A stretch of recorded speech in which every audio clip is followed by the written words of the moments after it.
Hai, apa kabar semuanya? Semoga kabar Anda baik-baik saja.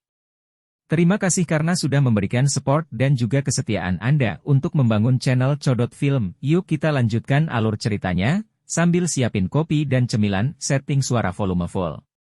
Gasken. Aku akan membunuh siapapun yang berani menyentuhmu. Tangan Xiao yang sedikit melengkung. Sebuah kekuatan hisap menarik air liur transformasi tubuh bodhisattva dari kotak giok ke tangannya. Matanya membeku. Api hijau putih terpisah dari permukaan tubuh dokter peri kecil. Setelah itu, tubuh bodhisattva dibungkus dengan air liur transformasi. Ketika nyala api menyentuh air liur transformasi tubuh bodhisattva, api itu segera mulai menggeliat seolah-olah diprovokasi. Dari kelihatannya, sepertinya itu dimaksudkan untuk melarikan diri dari nyala api. Xiao Yan tidak akan membiarkan situasi seperti itu terjadi. Air liur transformasi tubuh bodhisattva mungkin memiliki efek yang unik, tetapi air liur itu perlu menjalani sedikit penyempurnaan dengan api surgawi sebelum dapat digunakan pada tubuh dokter peri kecil. Nyala api hijau putih berputar lebih intens. Dia sedikit mengepalkan tangannya. Di bawah suhu yang menakutkan ini, air liur transformasi tubuh bodhisattva berlangsung selama 2 hingga 3 menit sebelum perlahan-lahan berhenti bergoyang. Hah! Xiao Yan mengeluarkan air liur transformasi tubuh bodhisattva dari nyala api setelah penyempurnaan selesai.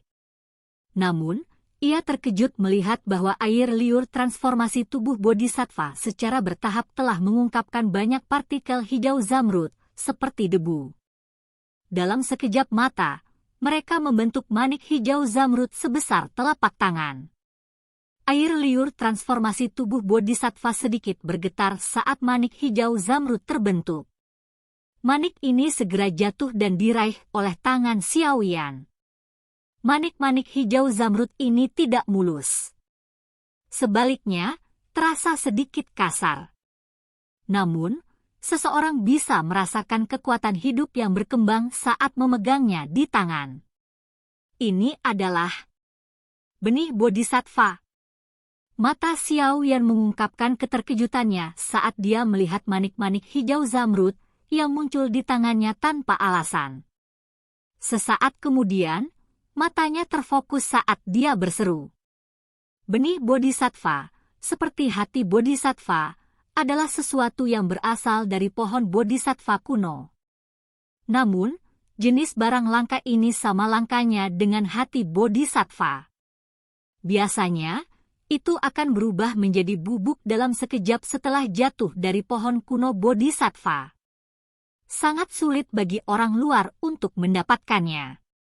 Curah hujan dalam air liur transformasi tubuh bodhisattva dapat benar-benar membentuk benih bodhisattva?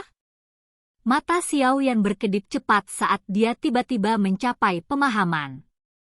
Legenda mengatakan bahwa seseorang akan dapat merasakan keberadaan hati bodhisattva dengan memperoleh air liur transformasi tubuh bodhisattva memang benar adanya. Namun, air liur transformasi tubuh bodhisattva dalam legenda seharusnya berarti benih bodhisattva. Hanya dengan mendapatkan benih bodhisattva seseorang akan mendapatkan kesempatan untuk merasakan hati bodhisattva yang legendaris. Xiao Yan perlahan mengepalkan tangannya. Sukacita melintas di matanya. Dia tidak menyangka konsekuensi yang tidak disengaja ini akan memungkinkan dia mendapatkan item unik ini. Benda suci seperti hati bodhisattva memiliki daya pikat yang tidak dapat ditandingi oleh seorang elit douzun karena hati bodhisattva dapat meningkatkan peluang keberhasilan saat seseorang maju ke kelas dousheng. Hanya titik ini saja sudah cukup untuk menyebabkan setiap elit douzun menerkamnya seperti ngengat tertarik pada api. Xiao Yan tidak punya waktu untuk mempelajari dengan cermat mengapa dia tidak merasakan apapun setelah mendapatkan benih bodhisattva ini. Tangannya meraih kotak batu giok dingin yang tergantung di sampingnya dan dengan hati-hati memasukkan benih bodhisattva ke dalamnya. Setelah itu, dia mengembalikan kotak itu ke cincin penyimpanannya. Benda ini terlalu berharga. Jika kabar menyebar, itu akan berakhir dengan keributan besar. Bahkan beberapa iblis tua Douzuns yang hidup dalam pengasingan, kemungkinan besar akan terpikat oleh ini. Pada saat itu, dia harus melarikan diri dengan sekuat tenaga. Karena itu, Xiao Yan mengambil keputusan. Jika dia tidak memiliki kekuatan yang cukup, yang terbaik adalah dia tidak menemukan hati bodhisattva. Jika tidak, dia benar-benar akan berakhir dalam keadaan yang menyedihkan dan akan kehilangan lebih dari yang dia dapatkan. Setelah menyimpan benih bodhisattva, mata Xiao Yan dengan cepat melihat kembali ke dokter peri kecil di depannya, yang tubuhnya gemetar sementara matanya tertutup rapat. Selanjutnya, dia mengambil air liur transformasi tubuh bodhisattva berwarna hijau zamrud dari nyala api.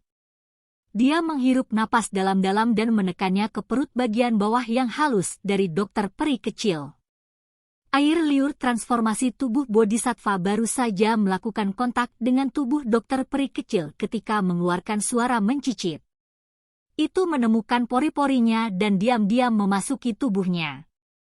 Warna hijau zamrud, yang penuh dengan kehidupan, segera menyebar dari perut bagian bawah dokter peri kecil setelah air liur transformasi tubuh bodhisattva memasukinya. Dalam beberapa napas, itu benar-benar beredar di sekitar tubuh dokter peri kecil. Cairan hijau zamrud menempel di setiap sudut tubuh dokter peri kecil. Setelah invasi air liur transformasi tubuh bodhisattva ini, pembuluh darah dan ototnya, yang telah kehilangan nyawa karena udara beracun, sekali lagi mulai memancar dengan kehidupan. Kepadatan kekuatan hidup yang dipancarkan bahkan lebih besar dari sebelumnya. Sungguh layak menjadi air liur transformasi tubuh bodhisattva. Kegembiraan melintas di wajah Xiao Yan saat dia merasakan kekuatan hidup dengan cepat memancar dari tubuh dokter peri kecil. Efektivitas air liur transformasi tubuh bodhisattva telah melampaui harapannya. Selanjutnya adalah menyelesaikan kekuatan racun yang menyedihkan. Ekspresi Xiao Yan sekali lagi berubah menjadi serius. Dia melingkarkan dua jarinya dan dengan cepat menekannya ke perut bagian bawah dokter peri kecil. Mengikuti kedatangan jarinya, nyala api hijau putih yang mengelilingi pusaran keabu-abuan segera terbelah, membentuk lubang kecil. Gelombang demi gelombang cairan hijau zamrud dengan cepat masuk melalui celah. Akhirnya, itu membawa sedikit suara gemericik saat itu menyerbu ke pusaran racun abu-abu. Gas beracun berwarna abu-abu, yang dipenuhi dengan aura mematikan, segera bereaksi setelah air liur transformasi tubuh bodhisattva menyentuhnya. Gas keabu-abuan itu berputar dengan gila-gilaan. Sementara itu berputar, aura mematikan yang terkandung di dalam tubuhnya dengan cepat dinetralkan oleh kekuatan kehidupan yang terkandung di dalam air liur transformasi tubuh bodhisattva. Dokter peri kecil, edarkan Dou Qmu dan tekan gas beracun. Ubah menjadi poison dan... Xiao Yan segera menjerit keras setelah merasakan aura mematikan yang menghilang dengan cepat. Teriakan itu seperti guntur saat bergemuruh ke bagian terdalam dari jiwa dokter peri kecil. Jiwa dokter peri kecil pulih setelah teriakan dari Xiao Yan ini. Setelah itu, dia buru-buru mengedarkan Dou Qi-nya dan mengikuti metode yang dijelaskan oleh metode poison dan sejak saat itu. Dia secara bertahap mulai menekan gas beracun yang kuat. Di bawah kendali dokter peri kecil, spiral gas beracun ini mulai menuju ke inti monster yang terletak di tengah. Inti monster mulai memancarkan energi liar dan keras di hadapan gas beracun dalam upaya untuk menahan erosi. Ledakan! Jenis gas beracun dan tabrakan energi liar ini tidak berlangsung lama sebelum tiba-tiba mengeluarkan gelombang suara yang teredam. Energi di dalam monster core dengan cepat ditelan dan ditempati oleh uap poison yang menyedihkan. Bersamaan dengan erosi gas beracun ini, inti monster mulai berputar, dan kristal mulai memancarkan kilau abu-abu. Spiral gas beracun berwarna abu-abu terus berputar dengan kecepatan tinggi.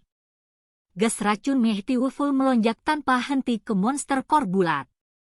Semakin Douki melonjak ke dalamnya, ukuran monster core itu menyusut dengan lambat. Terima kasih Tuhan.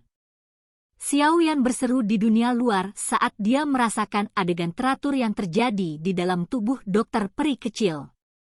Segera, kelelahan muncul di dalam hatinya. Setelah itu, anggota tubuhnya roboh. Segalanya tampak berjalan mulus. Saat ini, yang perlu dia lakukan hanyalah menunggu dokter peri kecil menyerap semua gas racun yang menyedihkan. Setelah poison dan terbentuk, gas poison yang menyedihkan akan sepenuhnya berada di bawah kendali dokter peri kecil. Itu tidak akan lagi meletus tanpa alasan. Sudah bertahun-tahun sejak dia membuat janjinya kepada dokter peri kecil. Sekarang, dia akhirnya memenuhinya.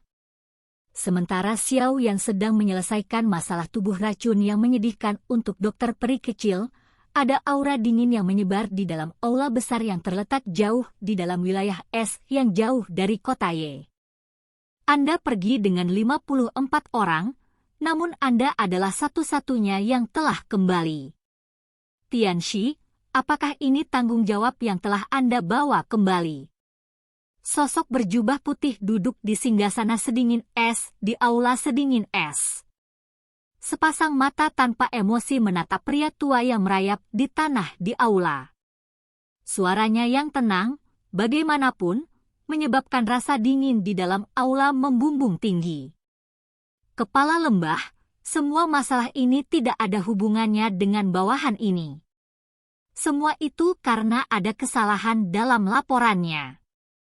Ada seorang elit dozon di grup itu.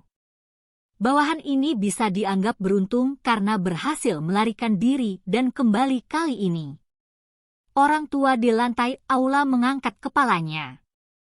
Dia secara mengejutkan adalah penatua Tianxi yang telah lolos dari tangan Tian Huo Zunze. Dozun? Berapa banyak bintang dozun? Riak muncul di mata sosok manusia di atas tahta sedingin es ketika dia mendengar ini.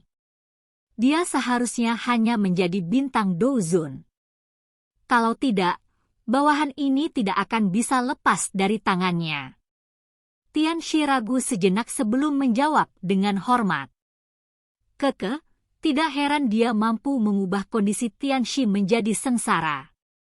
Dia adalah bintang dozun. Suara orang tua tiba-tiba terdengar. Jika seseorang mengikuti suara itu dan melihat ke atas, seseorang akan melihat lelaki tua lain dengan pakaian kulit putih yang terletak di sudut aula. Senyuman tergantung di wajah lelaki tua ini. Dia tidak memiliki rasa hormat yang ditunjukkan orang biasa ketika menyebut dozun. Hanya satu bintang ya, sosok manusia di singgasana sedingin es sedikit mengangguk.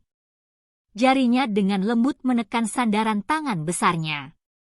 Sesaat kemudian, dia berbicara dengan suara yang lemah, yang mulia ini harus mendapatkan tubuh racun yang menyedihkan. Jika itu adalah bintang dozun, dia tidak memiliki kualifikasi untuk melepaskan diri yang mulia ini. Tahukah Anda kemana tujuan kelompok itu? Tianxi menggelengkan kepalanya karena malu saat mendengar pertanyaannya. Dia hampir tidak punya waktu untuk melarikan diri. Di mana dia bisa menemukan waktu untuk memikirkan keberadaan orang-orang itu?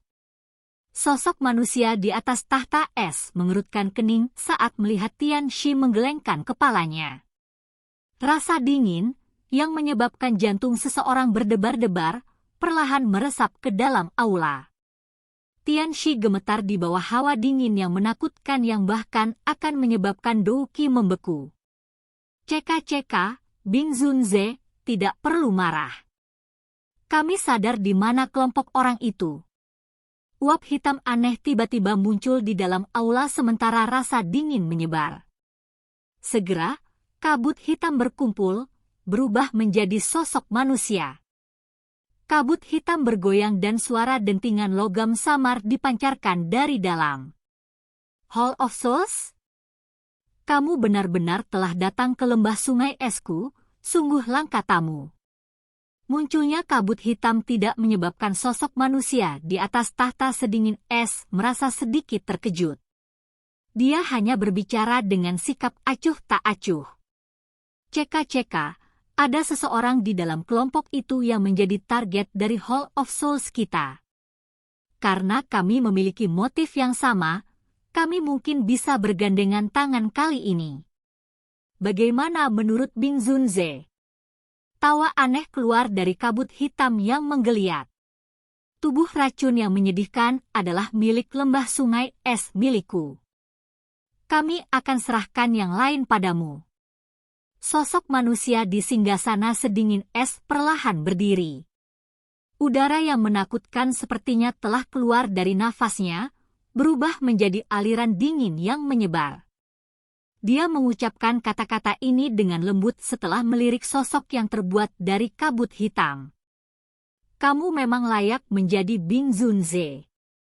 Keberanian ini adalah sesuatu yang sulit dicocokkan oleh orang biasa. Ceka-ceka, kalau begitu, kuharap kita akan bekerja sama dengan baik. Sementara sebuah tangan besar bergerak melawan kelompok Xiao Yan di aula besar yang sedingin es, ruang lubang cacing di ujung jauh wilayah Pil mulai membentuk beberapa riak. Segera, banyak sosok manusia menerobos ruang dan muncul. Setelah itu, mereka mengeluarkan suara, suos-suos, dan berdiri dengan tertib di ruang terbuka ini. Banyak aura pembunuh yang kuat menyembur seperti gunung berapi, menyebabkan tanah terbuka ini langsung menjadi sunyi. Semua orang tercengang saat mereka melihat sosok berwarna hitam. Hati orang-orang dengan penglihatan yang lebih kuat akan berdetak dengan cepat pada saat ini karena mereka akan menemukan bahwa yang terlemah di antara sosok hitam ini ada di kelas Dou Huang. Jantung mereka akan mulai berdetak lebih cepat ketika mata mereka beralih ke dua pria tua berpakaian hitam yang merupakan pemimpin. Mereka menyebabkan ruang di sekitar mereka terdistorsi hanya dengan berdiri di sana. Seluruh area menjadi sunyi saat aura mereka yang luas dan kuat menyebar, menyebabkan cukup banyak ahli yang mengaku dirinya gemetar. Sosok-sosok hitam ini tidak segera pergi setelah mendarat di tanah, karena ruang sekali lagi menjadi terdistorsi segera setelah mereka mendarat.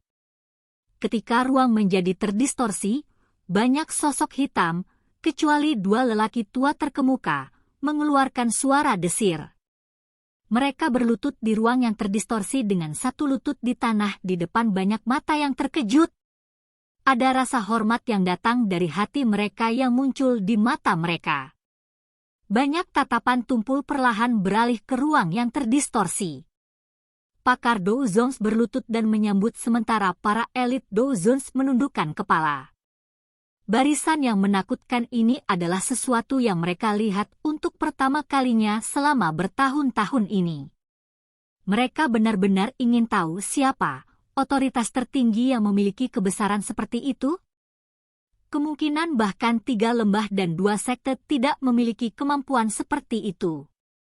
Ruang yang berfluktuasi perlahan berhenti di depan mata banyak orang yang tidak berkedip. Segera, sosok halus perlahan muncul di ruang yang terdistorsi. Setelah itu, dia mengangkat kakinya dengan lembut dan berjalan melewati ruang, muncul di area yang cerah ini. Wanita berpakaian hijau yang tampak lembut dengan lembut meletakkan kakinya di tanah kosong sementara seluruh tempat sunyi. Wajahnya yang menawan dan indah terangkat dengan lembut. Dia melihat ke arah kota Ye yang jauh. Segera, dia mengungkapkan senyuman. Senyuman yang bisa menghancurkan kota. Xiao Yan gege. Dengan Sun Er di sekitar, siapapun yang berani menyentuhmu, aku akan membunuh mereka.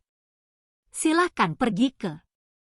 Oke guys, jangan lupa like, comment, share, and subscribe di channel Codot Film. See you next video. Piece out and bye-bye.